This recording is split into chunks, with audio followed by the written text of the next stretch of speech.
Yes, guys, welcome back to Chasing Green Arrows. The season is done. Hurrah! I'm in celebratory mood, Dean. I'm not going to lie. I've been looking forward to the end of the season for the last 2-3 months. I'm really excited for today's show because if you're watching on Catch Up and the season for you finished last week, 2 weeks ago, this is our price prediction show. This is a little bit on lessons learned, but mainly it's price predictions, which I'm very excited. Like, as much as I wanted the season to end, I'm very excited for the next season to start. But Dean, firstly, how was the final day for you?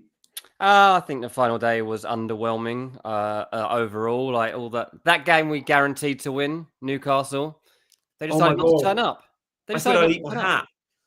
Oh yeah, well, have you got a hat with you? No. Mate, you forgot it. Newcastle were rubbish. I was really disappointed in them. But never mind. Like, I was like, whoa, Isak's playing. He's my captain. Let's go. And it just did not happen. And overall, I was pretty let down by the way that the last day went. There weren't any radical results, really. I mean, obviously, Brighton beating Tottenham 4-1 was quite a big one, but we kind of predicted that, seeing as Tottenham were hungover. So it's all a bit weird. So I ended up with 57 points, which was above average, but didn't get me into the top 200k like I hoped it would. So I ended up around 250k, which is fine. It's fine. It could have been better, but never mind. I've seen some good scores, some good ranks in the comments. So drop your ranks in if you're proud of them. If you're not, you don't have to. You can join G's team. I don't think he was very proud of himself this season. No, I think my worst ever rank. I think I've had 2 seasons outside the top 100k in 13 years before yesterday, and one of those 2 seasons, I think my worst rank was around 300k. I got like 560k, so I doubled my worst rank ever. And it's now 3 seasons outside the top 100k in 14 years. So brutal. I mean, I knew I was backing against a template when I wasn't captaining Salah this week. I went Saka and he was benched. Oh, mate, it's rubbish. Do you think you say that you're dropping outside that top 100k? Is that because in the last 3 years, you've obviously like become a content creator as someone that's recognized and all that sort of stuff? Is that part of it? Like, do you get stage fright? Probably. I definitely don't play in the exact same way I used to. To be fair, I used to play even looser. Like there's times where I go, I want to do that, but I'm scared I'm going to go more template. Saying that, if you take all content creators teams this season, mine was probably the most anti-template in regards to chip strategy decisions. But still, I think I'm even more anti-template without eyes on me. So yeah, it definitely affects me. But I am excited to make it right. And when you've done something bad, or you've had a bad year, or had a bad team or whatever rank, you want to put it right. So I can't wait for the next season to start. So let's crack on, shall we, with what we are looking for when we go to next season. Now, the majority of today's show is going to be you guys in the chat helping us, and you guys watching on Catch Up, hopefully helping us in the comments, listing prices for loads of key players, right? So stay tuned for that because it's going to be really exciting to see what FPL do with their pricing. But before we get there, I just want to do a few lessons learned. So Dean, what are yours? Do you have any highlights in terms of things you would do differently? And guys in the chat, let us know yours. Or we might be about to show mine, so we might have to start with showing yours first. Yeah, this is yours. Lessons learned this season for me. And get us, guys, we want to flash up some of yours. Number 1, the new rule change matters. I spoke to world number 4, world number 17 last week, and both of them didn't take a single hit all season. They're both top 20, and they did that because they kept rolling transfers. Adjust to the new rule. We can roll transfers up to 5 times. Let's use it. We can now roll transfers after our chips. Let's use it. I didn't do that. I managed the same way. Yeah, a couple of times I had 3 or 4 transfers in the bank, but I didn't do it consistently enough. They both set their teams up in game week 1, not bookmarking any moves in, not thinking, oh, that player's good for a few weeks, then I'll jump ship. No, they set their teams up for the first 10 weeks. And they needed 2 or 3 transfers in 10 weeks. And they were able to just roll. So that's a big lesson. Without picking out individual moves, like I should have got Salah earlier, I should have got whoever earlier. One thing I do is I value XG so highly. And I love XG. Actually, Dean, before we move on to XG, give you a chance to bounce off me. Rolling transfers more often. It's the biggest rule change we've had, we've all got to do it, right? Mate, it was one of the things I did well. I mean, Yeah, you did, to be fair. Yeah. One of my biggest downfalls has always been taking hits because I like to have a good team every week. And this season, I haven't checked this, but I think I probably only took a 4-point hit 2 or 3 times. Yeah. I always stacked up transfers where I could. And that helps me. I didn't have a great season, but it was decent enough. I mean, I had a good start, and then there was another point where I had a good spell. But it was because I think I did actually do the rolling of the transfers pretty well and didn't take hits. That was my big thing this season that I wanted to promise myself I wouldn't do. And I think I actually did that. Yeah, you did do that very well. I consciously noticed that, and I took hits probably triple the amount of times you did. XG, I will die by XG. I live by XG. I'll die by XG. XG is brilliant, and it's a brilliant resource, I think, for FPL. But I think I valued it even too highly this season. Now, I still want to put huge value on it next year, but there were times where I looked at the XG of a player in my decision making, and I backed it. I went, he's been underperforming his XG. He'll come good. An example of this was when everyone else moved to Isak. At the time, Jackson was slightly cheaper, had slightly better fixtures, and was clocking the same, if not maybe better XG than Isak. And I was like, this could be a way I can go different. And Isak was banging embraces every week, and I didn't own him. I owned Jackson, who actually in that time period, and I can't remember the game week, Jackson was continued to get better XG than Isak.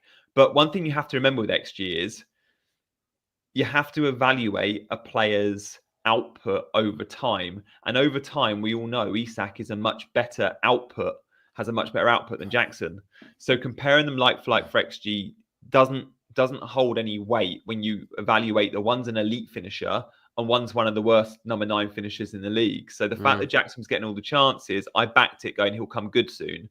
Well, he didn't come good or come good enough because he's not a good finisher.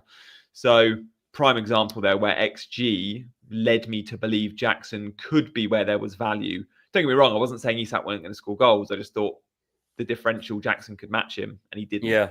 No, I didn't. Yeah. I mean, obviously, I don't really go for XG. I'm much more of an eye test type of person. Like, my day job is, apart from being on transfers, is more about just watching games and talking about them on Ranks FC. So I watch a lot of games. I know you do too, but like, because I'm just judging what I see. And I see, for example, like Isak start the season, he wasn't scoring. I was like, there's no way this is continuing. Like, the positions he's getting in, the way he's not being seen with his runs off the shoulder, like, that has to change. So I still stuck to my principles in that sense. That doesn't always work either, obviously. Like, I mean, there's some players I've definitely been stung by across this season, but I can't bring myself to pick teams off of XG.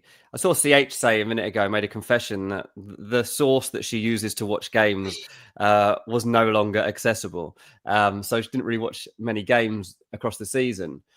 And I would struggle to play FPL if I wasn't watching football. I know some people play this game barely without watching football, and they just like seeing the results, seeing the stats, and that's enough for them. Seeing the odd little short highlight package, that's great for them. But obviously, it doesn't work for me. I end up watching so much football that I check out the XG. I understand it, but I don't like using it too heavily when I'm picking my team, because I'm still trying to have fun with it and hoping that what I see is translated into FPL. Yeah, I'm a sucker for it. And do you know what? I still consider myself an eye test manager that doesn't really use data and stats like the majority of really engaged managers or content creators. XG is the one stat I really take. The other stuff I don't massively go into. XGC I like and XG I like, but other than that, not too much. But you're right, there's those managers I know, good FPL managers, elite FPL managers, barely watch any football. For me, that sucks the enjoyment out of the game. Another lesson learned, and guys, I have way more than 3. This looks like I can only come up with 3, and there should be 10. We'll give you some more. Be aware of City goal threat bias.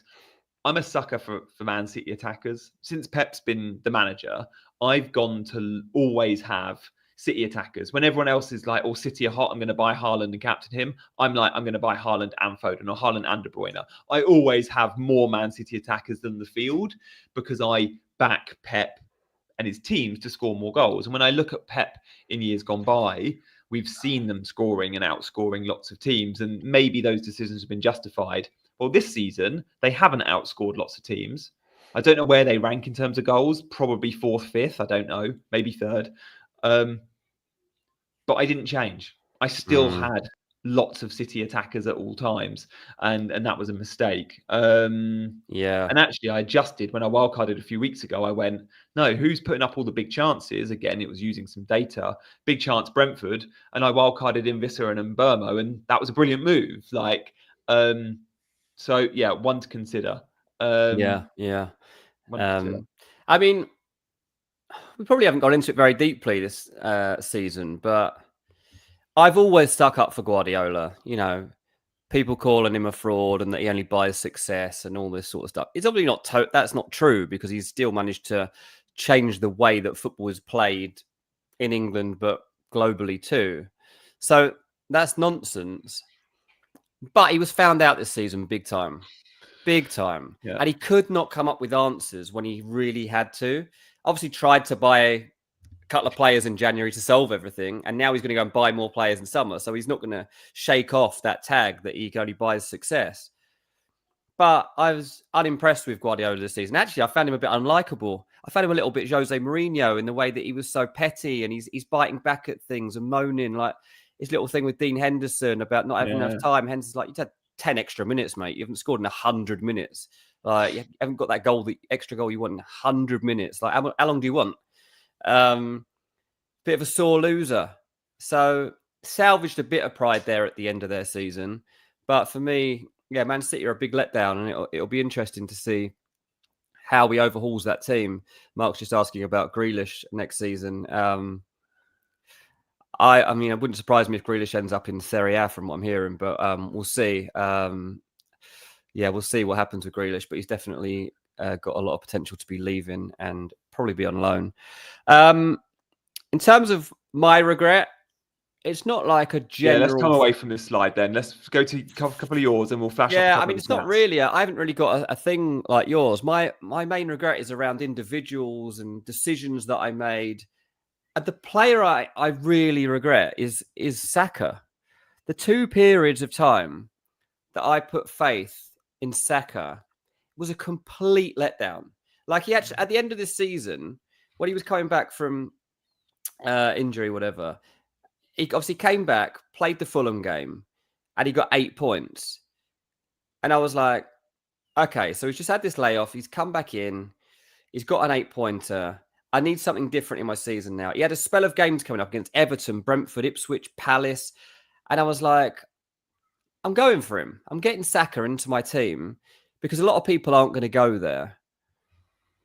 But one of my biggest regrets is going for Saka. In the last 8 games of the season, Saka got 12 points. Wow. I think it was 6 open play goals all season. That's just not good enough. And we'll talk about Saka's price point in a minute, because you're right. Like, that's not good enough. Totally killed me.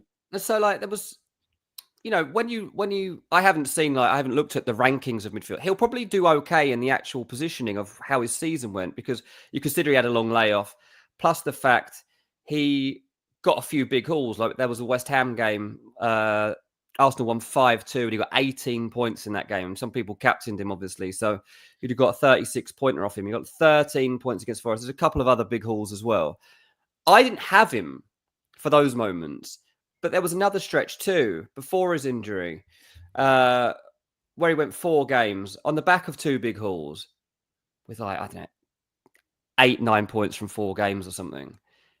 And I was like, I just can't catch a break with this guy. Like, you couldn't trust Saka this season in the way that we thought we would be able to. And obviously his injury perhaps, you know, was part of that. But the same goes for Palmer, you know? Again, he's gonna have to drop in price. These guys, especially towards the end of the season, that will affect FPL's decisions in price drops. Yeah, but if I was to say what did I regret? I regret saying all along, Palmer's a mentality monster. He can't be broken. Even if Chelsea's team are rubbish, we've seen that Palmer performs. And that wasn't the case. It actually got to the point where Chelsea were actually playing all right. Palmer was even playing all right. But the FPL points were nowhere to be seen. And so, bizarre, but my two big regrets are putting too much faith in Saka and Palmer, who should be two of the best players in the game. Yeah, I like that. Nice. Some great additions in the chat. I think I saw a couple of minutes ago, I saw Lewis say something like, was it Lewis? Someone said something along the lines of, ignore team form and just look at, it was Lewis, ignore team form and look at the player form. Just above the comment we flashed up. Yeah. And I like that. Like, don't ignore team form. Like, it's strong, right? But that is something I'm guilty of. I look team first. An example as to why I didn't own Jarrod Bowen. Now, don't get me wrong. I very nearly put Jarrod Bowen in my wildcard team 5-6 weeks ago. And if I had, I'd have a very different end of season rank because he was amazing in those 6 weeks.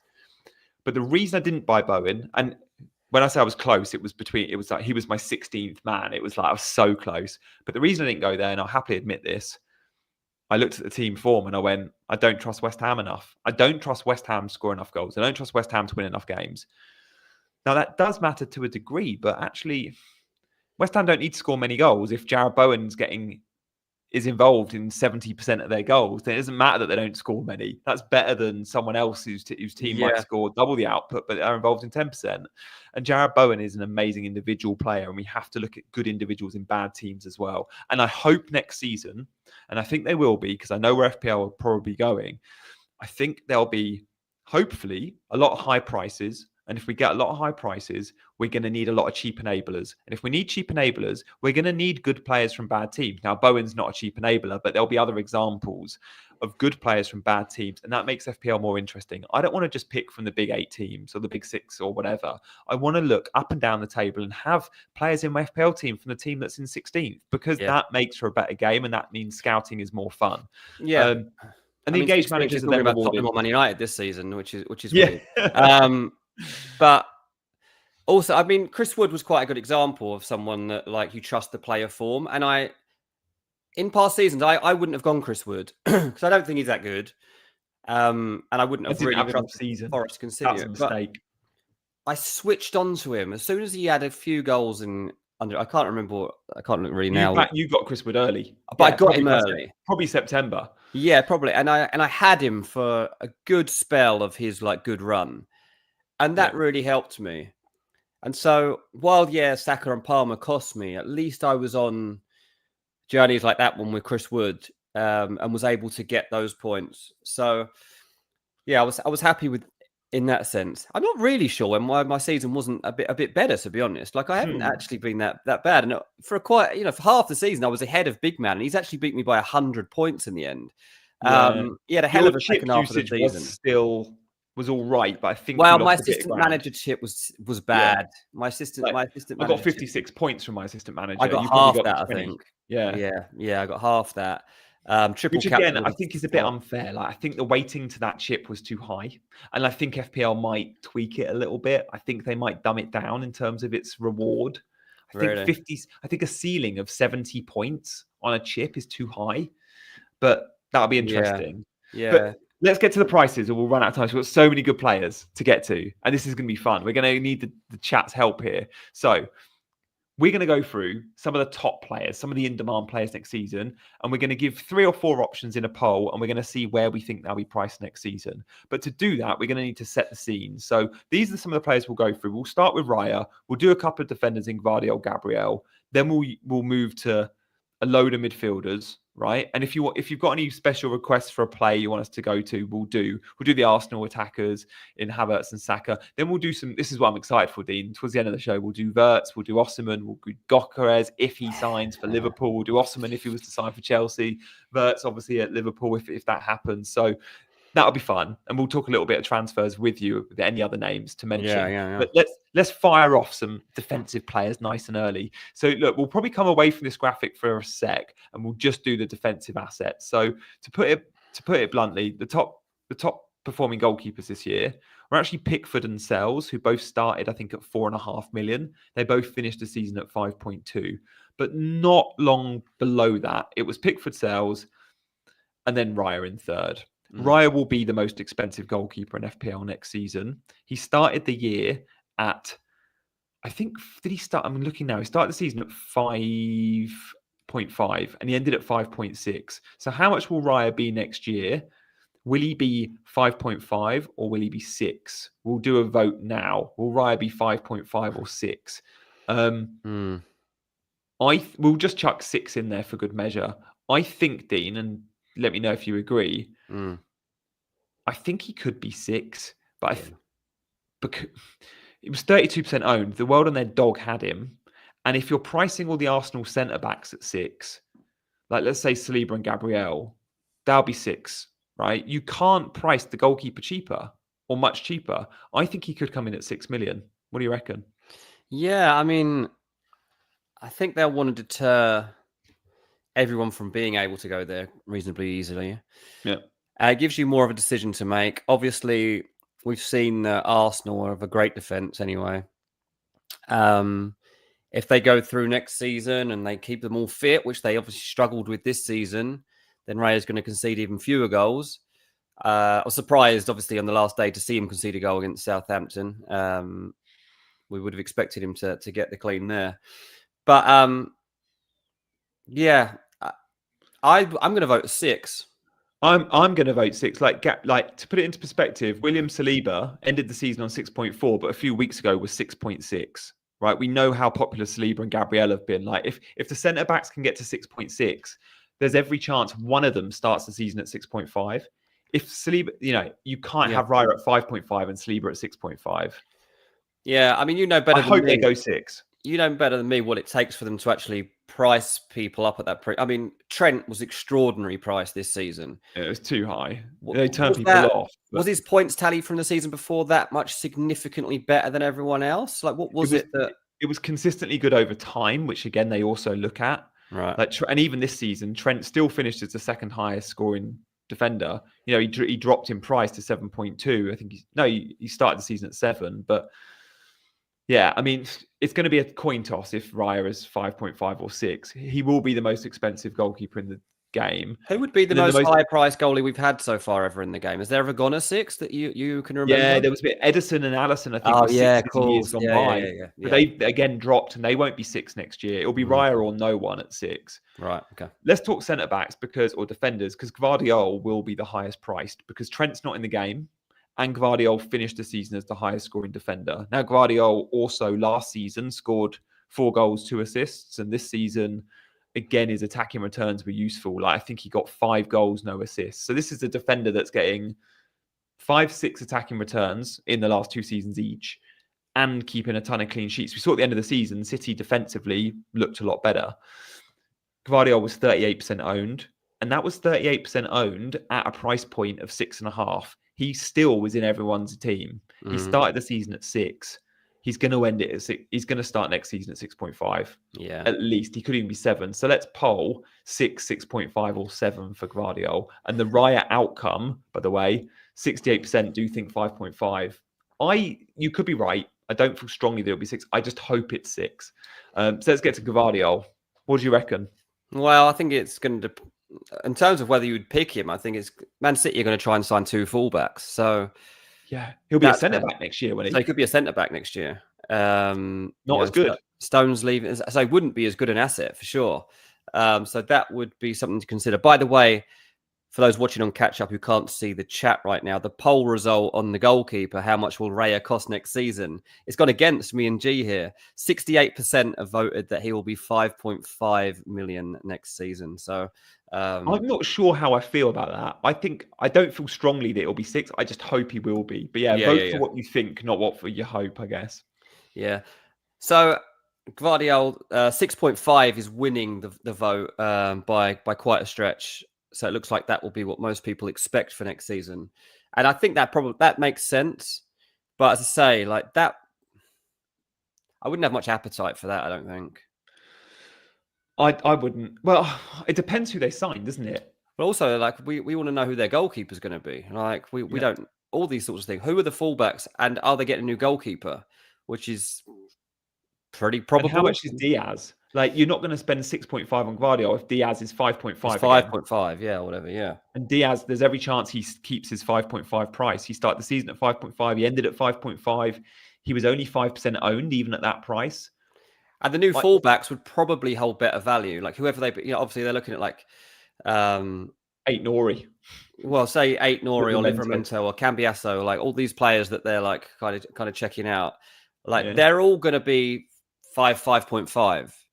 It's probably 5.5 ceiling, right? Yeah. Makes a lot more sense. I mean, Rico Lewis is definitely dropping off the face of the earth in this game, I think, for next season. I don't think many people are going to be starting with him like they did last year.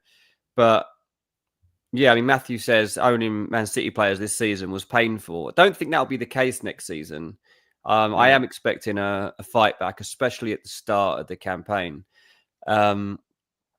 But we'll get a taste of it, won't we, in the Club World Cup, because I think they'll get a couple of new faces in for that. Remember, there is a transfer window that opens from the 1st of June to the 10th of June. Man City plan to be active within that little window. And I wouldn't be surprised to see one of the fullbacks in for that. Newcastle do not intend to sell them Livramento. They've got absolutely no interest in it. And now they've qualified for the Champions League. I don't think City will be able to get him out of there, but they're going to give it a try. Nice. Man City, I'm with you. I think they'll have a good start to the season, but I think being in the Club World Cup, depending on how far they go, that could take its toll later in the year. But also, do not forget with Man City, guys, we are going to see very likely them go further than the group stages of the Champions League this time round next year. And if they do, you're going to get some rotation at weekends. We didn't see that with Man City because they didn't need to, because they were out of the Champions League and they didn't go into the Europa League because the format has changed. If they go far in the Champions League, players like Gvardiol, maybe they don't play absolutely every minute. They've been able to this season.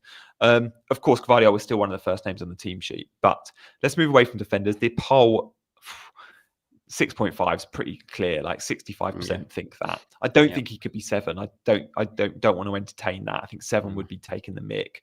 All right. Let's go back to our graphic and have a look at some players we said we'd get to, so then we know which ones we can pick out. So we've done a couple of defenders. We don't need to do absolutely all these players, but I guess we should start with the most expensive defenders. So let's do Saka, Palmer, but first, Mo Salah. Now, FPL's highest ever price point for a player was last season with Haaland. Haaland had an unbelievable year. They priced him at 15. And his ownership was still fairly high at the start of the season, if you remember. It was brilliant they priced him at 15 because they gave it a decision to make. And they made it that we couldn't really have Mo Salah and Haaland. Now, those that did have Mo Salah and Haaland I did. had a flying start. Dean, you're one of them. It was the right call to have Salah and Haaland, but most thought, I can't have good enough players like Mbermo and Bowen and all the sort of mid-price midfielders. So they chose just one. Now, they're going to give us the same dilemma this year, I guarantee it. It might just be that they're swapped, right? You could see Haaland at 13.5 and Salah at 15. So let's poll Mo Salah. He started the year, for all you who are about to vote, at 12.5 million. He ended the season at 13.6.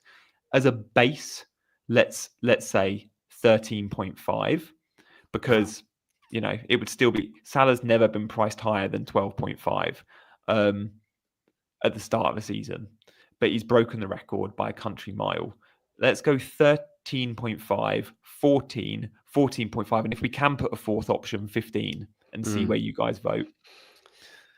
What do you think he should be, Dean? I think if they priced Haaland at 15, they should do the same with Salah. I personally would go 15. I've kind of got to. I mean, you can see the graphic. He's like set a record. So, I mean, they've got to. But on the flip of that, surely Salah's not getting better from here. That's what I don't really understand about. Has he peaked? Surely he has. Surely he has. And now if Liverpool are bringing in Florian Writz, then they're changing the function of the team. They're also going to sign another forward. I don't believe that Salah is as influential, decisive anymore. That's what, as we sit here now before the transfer window, that's kind of how I was envisaging it, is that Salah has peaked. He can't be, you're not beating this 344 points. Obviously, he could still be the most expensive player in the game and perhaps be worth that. But I don't know. You're going to have other attackers around him. Let's say they sign a good number 9. 9 million. Let's say they sign Wirtz 10 million. And these guys could be getting tons of goals and assists. To justify Salah at 15 might be difficult if they have a number 9 that's scoring similar output. Yeah. All right. So look, let's go to Wirtz and let's go to a number 9 if they would sign one. It is a proper split pot on Salah. 14 million is where 35% are at. 14.5 million is where 30% are at.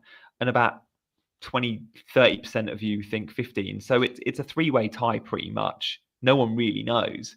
But it will be better for the game if they go super high with him. Yeah, I think so. So go 15 FPL. Yeah. Do like Mark says, you can cover Salah with Wirtz plus whoever Liverpool's new forward is, and that's probably true. Well, should we do Wirtz now? In a Liverpool shirt? Wirtz in a Liverpool shirt. 10 million is baseline entry, should we say? Like his conversion is similar to I don't know. I've only really watched him in the Champions League and for Germany, and he is someone that I had in my Champions League fantasy team most of the season. And obviously he's at Bayern Munich, a very attacking team, playing weaker teams, but he is an assist beast and he's got huge goal threat. Where does he fit before we price him up in the Liverpool system in a 4-3-3? He doesn't really fit that system, so they can't. That's my issue. They can't play that anymore. They must not be playing. So it's going to be a 4-2-3-1. I know. I mean, they've signed Frimpong, who's a completely different fullback to what Trent was. How do you play Frimpong in a back 4? So they're obviously playing differently next season, and Wirtz is more like a shadow forward, if you like. So are they playing without a 9? Is he playing just off of a 9? David says is Wirtz definitely coming. I mean, it's highly likely. Yeah, so the deal is being wrapped up this week. Is the plan? Let's go 9. Let's go 8.5, 9, 9.5, 10. I mean, it'll be 10. It'll be 10. I mean, the comparison player I would give it. What was Cole Palmer this season? I think 10 or maybe 10.5. Let me check. Yeah, he ain't going below Cole Palmer. But Cole Palmer has penalties, which FPL do consider. And there's no way anyone's taking penalties off my salary. True. Right? So, okay, that's fair. So Cole Palmer started the season at 10.5, but so 10 still. That was off the back of an unbelievable season last time around. Like Palmer's going to have a price drop, I think. So I think 10 is the ceiling for Wirtz because he's new to the league as well. They'll be cautious over that. But he is going to be the best player in the league. Yeah, I know. I honestly, if he's he could be anyway. If he's 10 or under, I'd probably have him in my team and not Salah. If he's 10 and Salah's 15, I have Wirtz. Yeah, we'll have to see. Like it'll be good watching pre-season this year because seeing how he fits in at Liverpool, what they're starting to do. That's why I'm looking forward to that spell where we start to judge people ahead of next season. Peter saying Wirtz is on that world-class level. And he is. I mean, they're going to end up spending, 110, 120 million pounds on this guy who doesn't have an obvious fit in their system. That means that they have to change their system for one player. Yeah. But they also must know that. That must be part of the thinking. To be going Frimpong and Wirtz, Slot has an idea here that Liverpool are clearly willing to back. And then the knock-on effect of that is wherever Salah can play as a result of that. Maybe they're going to put Salah through the middle. I don't know. I mean, he's spoken about brilliant under Slot not having to have any defensive responsibility. He said how it changed in the first few weeks of the season. He had the conversation with Slot where he said, "You don't need to do it." Carl says, "I hope Mark Southerns is watching this. Mark will be responsible for a lot of the pricing in FPL next year. Don't worry, I will be sending Mark the link to this video for sure." That's fun. And knowing Mark as I do, he'll watch it. His non-XG per game is 0.6, says Nikolai, including Bundesliga tax. Yeah, his XG is good. Some saying he could play false 9, Bobby Firmino style. Interesting that I've seen him play a few times there, and it's not his position. Like, let's not make him a Kai Havertz where he has to move around and doesn't have his niche. He is an out-and-out playmaker. Yeah. He's closer to De Bruyne than we've probably got in the Premier League, I'd suggest. It's interesting because the type of forwards they're being linked with at the moment, I mean, 2 at the moment, they have looked at Isak. He's not going to be leaving Newcastle now because they got the Champions League. So, like, the 2 main ones they're linked with at the moment are Ekitike and João Pedro, who are not similar. They're not similar players. Yeah, but So- what about Gyokeres? No, is he? I mean, Gyokeres maybe, but like it's. I don't know. He's got to leave Sporting, and it was looking like Arsenal were going to go for him, and now it's kind of a change of tact, and they're going to go for Šeško instead, which is the wrong decision from where I'm sat. Like, I think Gyokeres is a better fit for Arsenal than Šeško. But All right, let's assume he's at Arsenal or Liverpool, and I pronounce his name Gyokeres, so it's wrong because you said Gyokeres. Gyokeres is it? Yeah. Okay, so let's go again. Because like Wirtz, new to the league. By the way, the Wirtz poll result, it's a split pot again. I can't see it, but I think it's something. Like 9 is the 9.5 is pretty much a draw. Oh no, it's not. No, sorry, I had a late change. Yeah, 9 million was 34%. 9.5 was 33%. So number 9 like Gyokeres probably need to give the same 4 price points to. No, I think probably start at 9.9 and go 9, 9.5, 10, 10.5. Fair. Same as Wirtz, but maybe it's 0.5 more in our pricing. Yeah. I mean, Gyokeres would be like... I said Gyokeres then, says Gyokeres. It's one of those two. Mate, his goal-scoring record is absolutely ridiculous. Like, ludicrous. I'm going to quickly search, let me just look on my phone, because I wrote this I wrote down his stats the other day for his record since he's been at Sporting and for this season, because I was writing. When you're looking for that, Mark says no way he starts at 10. That the reason he's not going to come in at 12 million or something, guys, let me just give you this. Let's just consider this season, the highest price forward was Haaland at 15. And then after that, the second highest price forward in the game started the season at 8.5 million. It went from, at 9, it was Watkins. It went from Haaland at 15 to Watkins at 9. Now, Watkins got 19 goals and 18 assists in the Premier League the year before. So they priced him at 9. They priced Isak, who we know is amazing, at 8.5. FPL's current forwards in the game, other than Haaland, don't cross that 9 million threshold. So to think that they're going to bring in an Osimhen or a Gyokeres at 11 or 11.5 just because they've done it in Europe, they will be hesitant at that sort of price point. You've got to earn your stripes. Like, unless you're Messi coming into the league, or Haaland, even when Haaland came in, what was Haaland's price? Like 11.5 or 12? I can't remember. But you're not going to see like 11.5 for an Osimhen or a top tier striker. It will be 10. Well, look, Gyokeres, he's 26 years old. So for a striker, like, you're about to hit your peak, right? This season at Sporting, he played 52 games. He scored 52 games. He scored 54 goals. Okay, this season. And his overall record since playing for Sporting is just ridiculous. I just want to see if I can get it. Where's his Liga? Okay, just his league record in Portugal is 66 games, 68 goals. You can't find this. Haaland's the only player that outscores like this.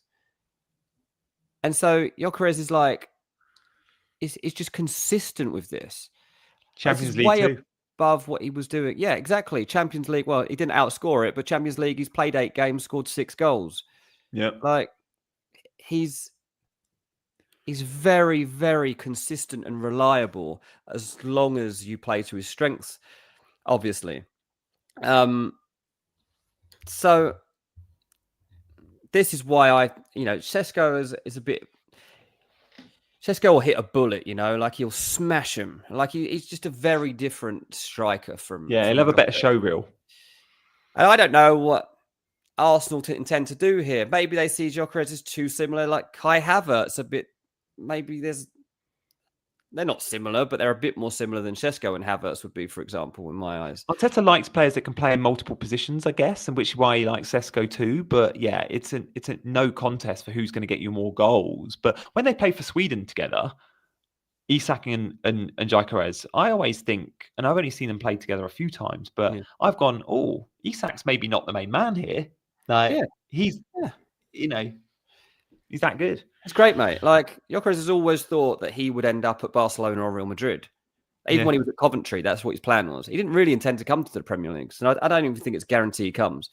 But anyway, let's move on to another player because those two. Yeah, so we're saying like probably under 10 million, like I reckon 9-ish. And by the way, guys, thank you, Troy. Thank you, Dean, Gianni, and Big Man for the great content. That is very kind of you. Holding space to the community. Absolutely. I've had so much fun watching content. Troy, that's so nice of you to say. And look, Troy isn't someone that comes in the chat. So if you take the time and effort to send a super chat, Troy, means a lot. So thank you. And thank you to all our chasers. And Wazza as well. Thank you, Wazza, mate. I reckon Wazza might be Chaser of the Year. If I was to hand out an award, I have to say, I think I'd be tempted to give it to Wazza. He has been such in the elite members group.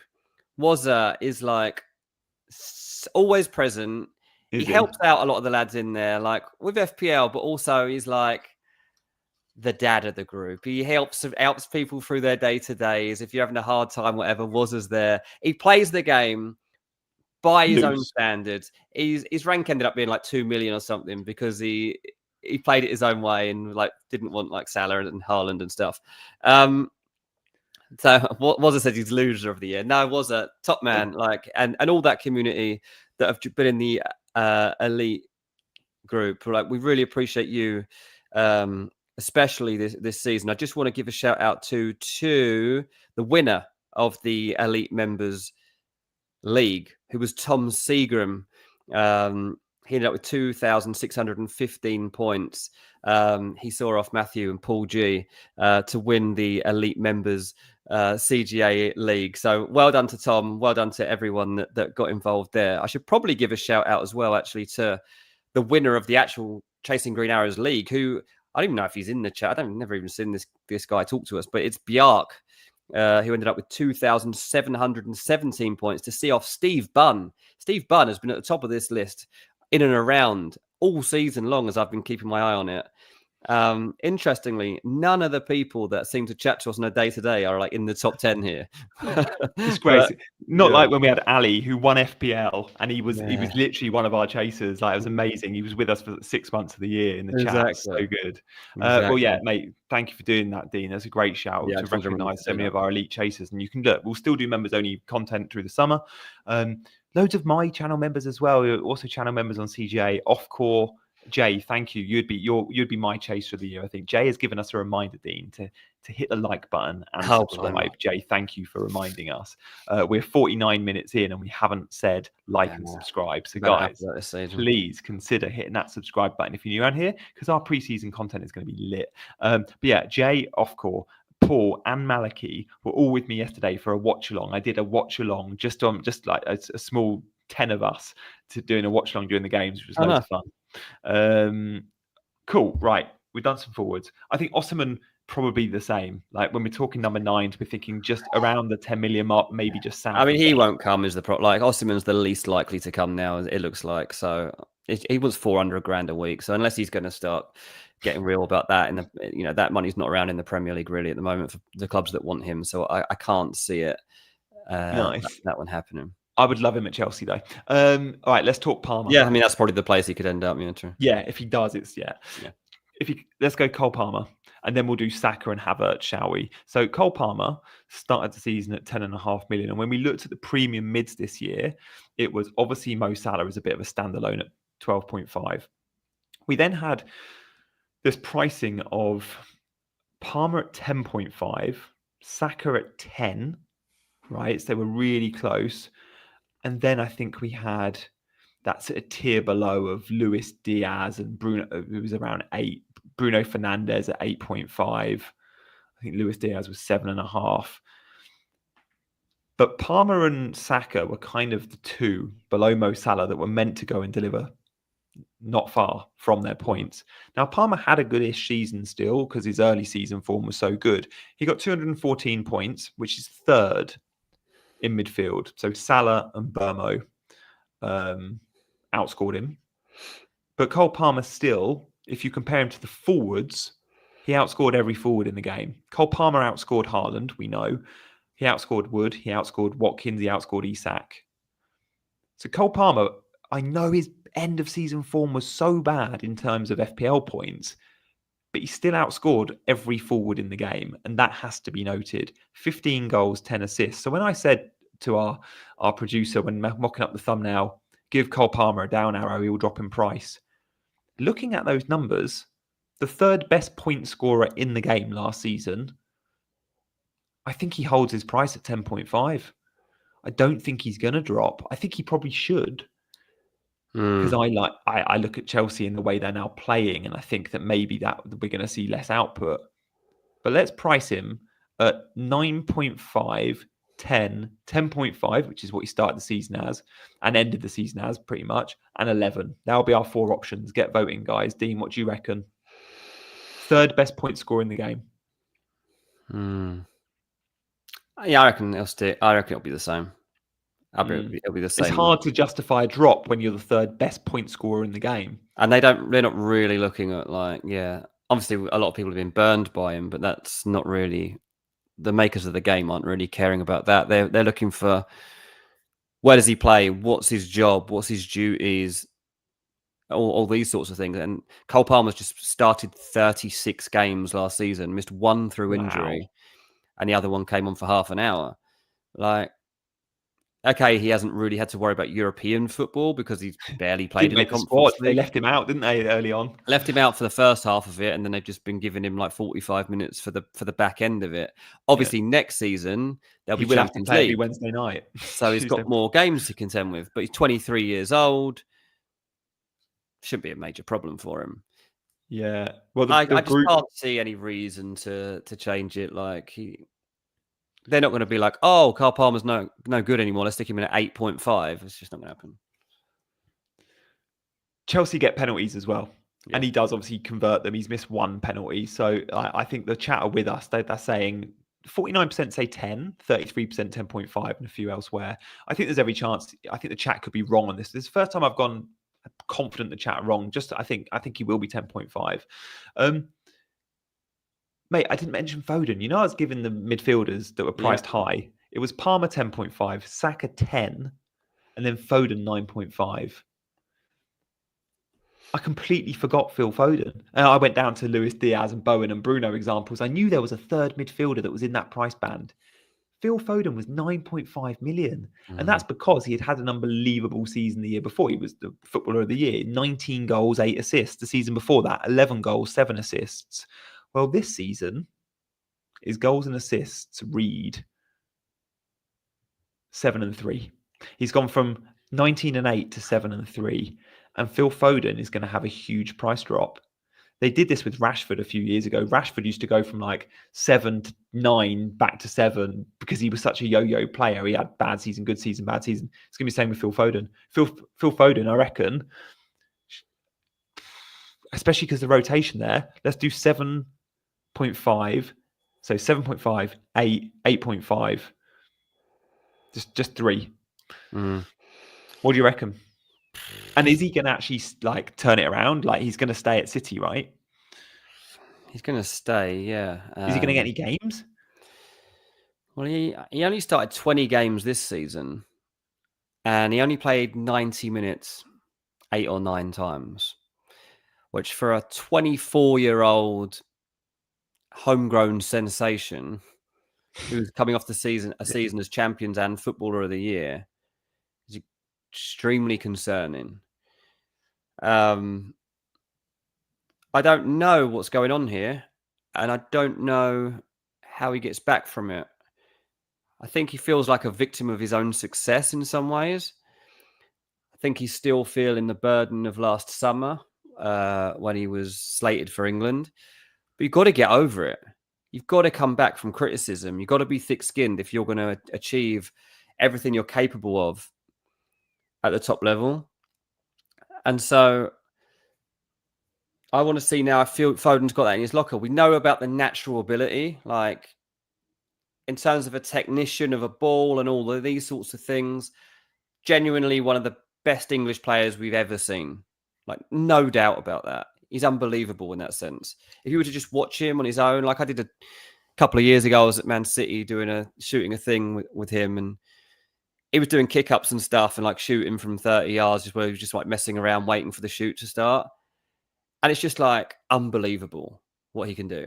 He's just so casual about it too.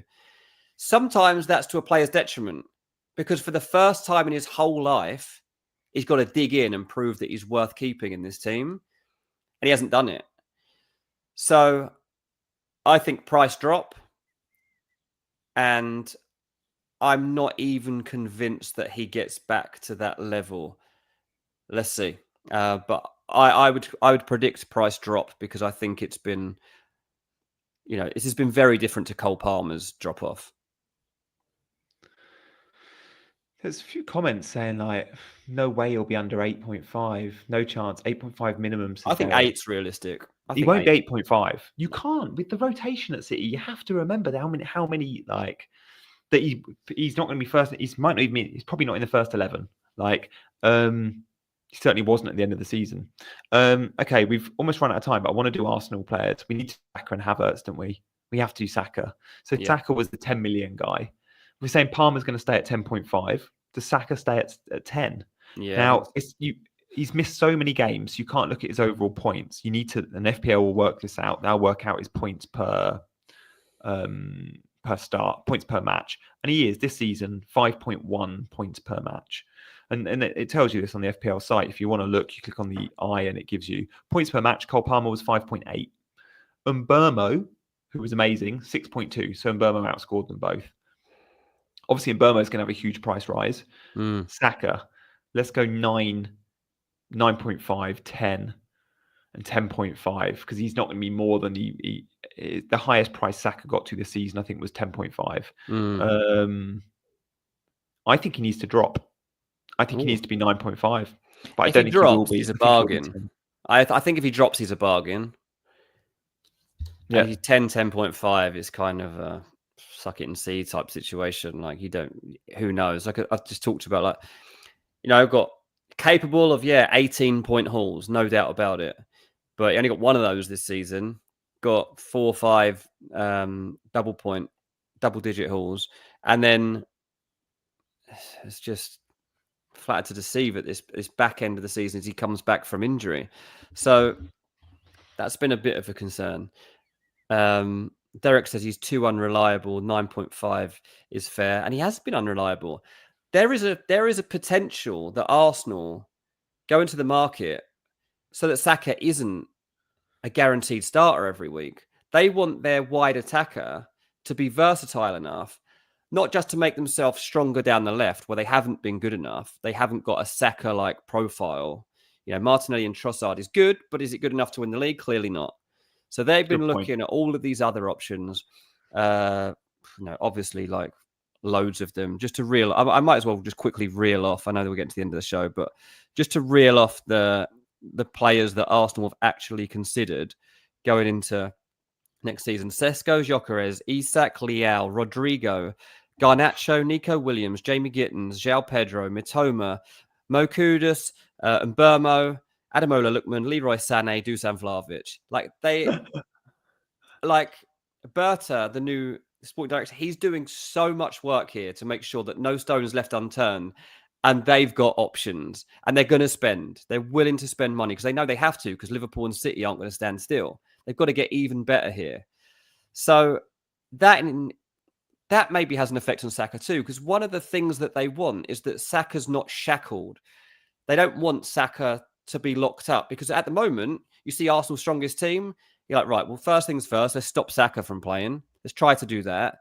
But if you've got a player who's equally as good on the other side, say you did have Nico Williams, don't think they will, but say you had that, or Rafa Leao or Rodrigo, suddenly Saka gets a bit more influence on a game because there's much more to worry about. So I think he'll drop slightly. I think he'll drop 0.5. And I think if he does, he probably becomes a better option. 9.5 would be fun. By the way, 7.5 million was the most common outcome. And with Saka, that's still saying 10. 46% think 10, which is the same as last season. 30% think 9.5. Guys, I want to give you a couple of thoughts on a few of the players on screen. So I touch on everyone. And then, Dean, let's end with your take on Cuna. Also, will Cuna be a midfielder, and how much do you think he'll be? Before we get to you on Cuna, Bowen, I think, probably stays the same at 7.5 million-ish. And Mbeumo is going to see a big price rise. He's not going to be at Brentford, but regardless, he's going to be a more attacking team that's probably score more goals. I think Mbeumo could be 9 million. He's been that good. His point score was massive this year, second best in the game. But Semenyo 6.5, Eze 7.5 maybe. Eze, will he be on pens? That could influence their decision there. Obviously, he missed he missed and then scored. Rodgers will have a big price rise. He started season 5. He'll be 6, possibly 6.5. And Havertz, by the way, you could get, let's say they go and sign Sesko. Havertz is still going to be probably the number 9 in a lot of games. Havertz could be the Arsenal number 9 at 7 million. Imagine, or 7.5. Don't get too carried away. I don't think he'll be 8 million again. Kai Havertz started at 8. I think he'll be 7.5. You could get the Arsenal number 9 for 7.5. Could be interesting when the fixtures are right. Cuna, a number 9, and only number 9s, really, unless they get it in the season later, they correct themselves. Number 9s are not. Number 10s aren't forwards. Number 10s, Kevin De Bruyne, are midfielders. Wide forwards, Mo Salah, are midfielders. Cunha's going to have to be a midfielder. I think he was wrongly priced as a forward this season. If he's a midfielder at Man United, 8 million feels about right, Dean? So he's going to play the left. He's going to play the left-sided central attacking midfielder role, right? So he'll be the left-sided of the two behind the striker. So that's where the plan is for him to play. Worst case, though, if they don't get Delap, if they don't get anybody else, Gyokeres or Osimhen, the reason they're getting him so early is to make sure they've got another goal scorer. And so if they still haven't got a new number 9 by the start of next season, they're okay with Cunha starting as the number 9. So maybe FPL do that and price him as a forward again. FPL, I don't know how deep they look into it, but that is a consideration. Obviously, he's levelling up. He's going from Wolves, who finished in 16th, to Man United, who have finished in 15th. So it's a big move for him, this. The question is, does he actually live up to the 65 million transfer fee? He overperformed his XG. He scores screamers. He scores long ranges. He scores from positions that aren't typically expected. And this is in a Man United team that has been misfunctioning for years. So how quickly can he get up and running? Like, let's see. Bruno Fernandes leaving will have an influence on whether he can be on free kicks and pens and those sorts of things. Bruno will know very quickly, probably this week, whether he's staying or going. Personally, if I was Man United, if you get 100 million for Bruno Fernandes, cash out now. Like, from everybody's perspective, you just need to cut that loose, because he's not going to win anything at Man United here in the next 2 years, and Man United aren't going to get £100 million from ever again. Sell him, bring in Cunha, and give Cunha that sort of influence and that he needs. Fish. He might feel restricted if he's got Bruno on those other things that he wants. So, yeah, Zeke's saying Cunha would be Cantona part 2. I mean, that's what they need him to be. They need Cunha to be a Cantona-like figure. I'll tell you what, I'm genuinely interested, even as a forward, 8 million. If Bruno leaves, especially, and we get Cunha on pens, wow, that could be fun. That opens up the game. European football. That opens up the game. They are free every week on the training ground. That's going to be huge for them. I genuinely think not winning and not getting Champions League, which Spurs have got, you're going to see Man United a lot better, because they're going to get a full week on the training ground. Yeah, exactly. So if Bruno leaves, then I think he's a much better pick in FPL, Cunha. If Bruno, FPL might be able to price him accordingly, because the prices don't come out to the first week of July. Bruno could have left by then. Yeah, and we'll know by then. We'll know by July if Bruno's staying or going. Sure, like I say, I think you'll probably know by the end of this week whether he's staying or going. But I'm on the fence about Cunha. I don't know, because they've been burned by signing they signed many good players, and they all struggled to live up to the hype. Yeah. So that's what Cunha's got to deal with. He's clearly got an ego, clearly believes in himself, so that's a good start.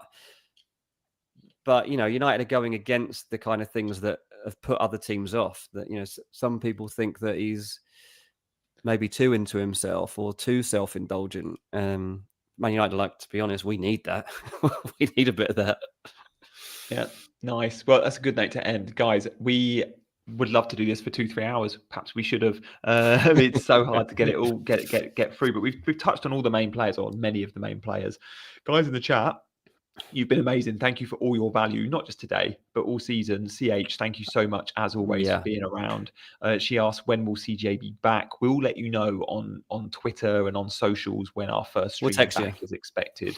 But obviously, around the launch of the game, we expect to be busy. I want to give a big thank you to CH, by the way, who's one of our mods, and to all of our mods, Jay and CH in particular. Thank you, as always. But guys, if you are watching for the second time tonight, I'm going to mention it. If you're new around here, and many of you aren't, like, we know our close-knit family, you hear every episode, and you must go, oh, he's banging on about subscribing. I subscribed 3 years ago and I watch every show. Stop saying it. But if you are a lurker, if you are new, please hit those buttons and enjoy your little break. We will be back, no doubt, refreshed for FPL 25-26. And Dean, my final thank you is to you, mate. It's been awesome doing these streams another season with you. Yeah, it's been great, mate. Thank you to you too. We've had a lot of fun. Still never met each other in real life, yet here we are. What's mad?